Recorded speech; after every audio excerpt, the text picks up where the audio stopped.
Okay.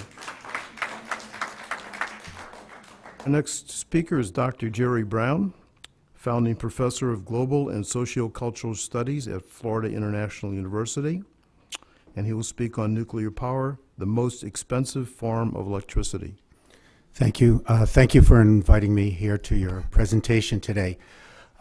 We're standing at a global historical moment with the leaders of the world meeting in Copenhagen to set the course for a new energy carbon economy.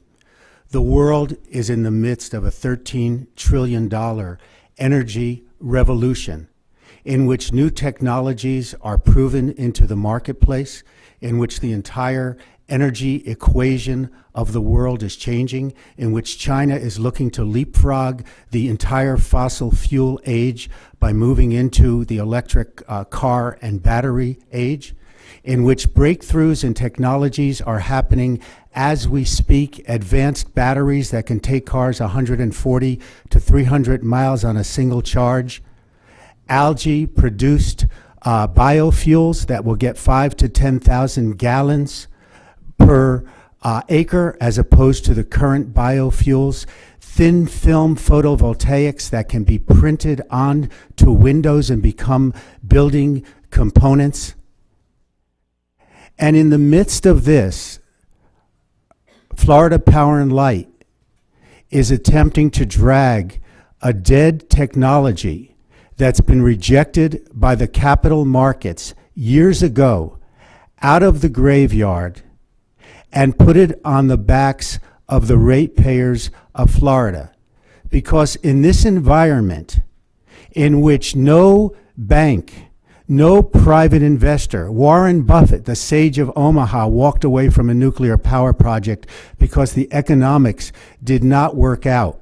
Wall Street declared nuclear power a high risk back in the 1980s when the Washington Public Power Supply System had a $2.25 billion bond failure, the largest in utility history at that time, on triple-rated utility bonds, when their 5 nuclear power plants could not meet expectations. And Wall Street turned off the money machine on nuclear power. So who's going to build nuclear power plants? The only place that this is happening is in the centralized communistic economies of Asia and in the states of the United States that can force their citizens to bear the costs.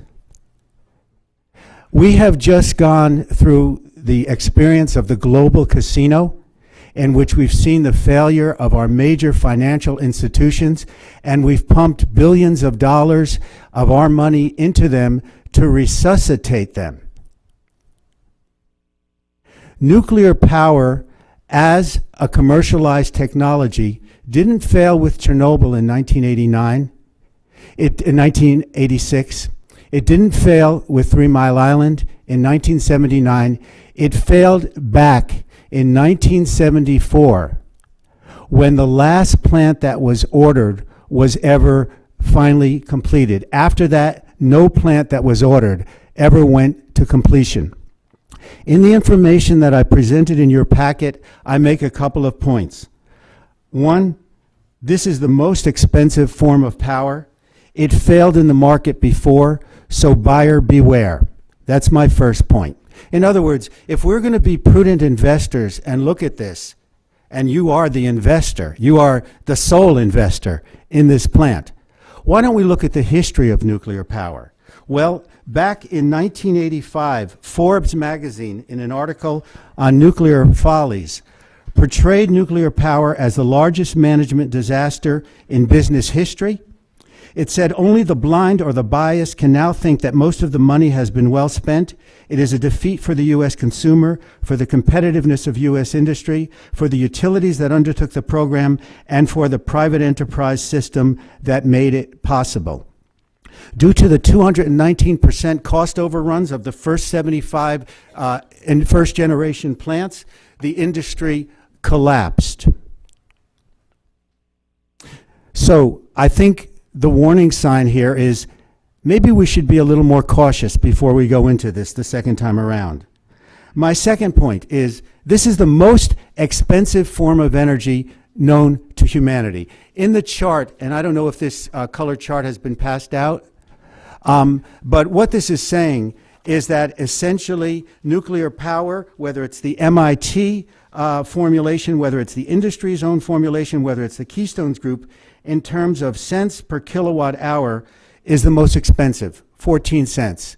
Wind power farms are in the middle, about 7 cents, and the biggest bang for the buck is conservation, negawatt energy saving, which can be actually zero because the cost recovery is so fast, or 2 to 3 cents.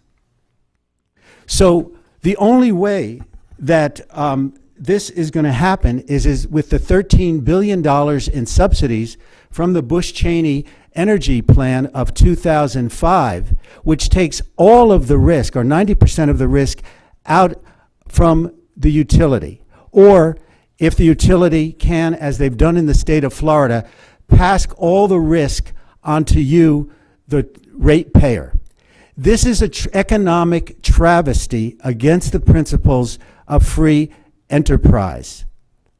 This is a travesty against the historic utility principles of used and useful. What did used and useful means? It means if you really believe, Florida Power and Light, that this plant is valuable, that you can make money on it, that it's a good thing for your customers, then you go out in the capital markets, you raise the money, you take the risk, you build the plant, and when you finally turn that switch on in 2018 or 2020 or 2036, then you can start recovering.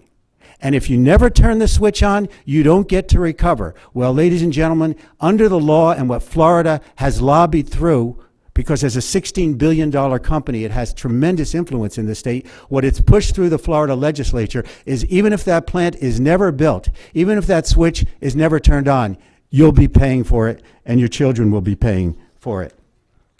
My next point is nuclear power is not a solution for global warming. Certainly, no technology is carbon-free. And as the nuclear industry tries to repackage itself as the solution for global warming, certainly when you look into the life cycle costs and the life cycle carbon production, it is certainly lower than coal and natural gas, but it is much more than wind and conservation. And it will never be built in enough time to reach even the modest Kyoto principles, much less what will hopefully be passed in Copenhagen.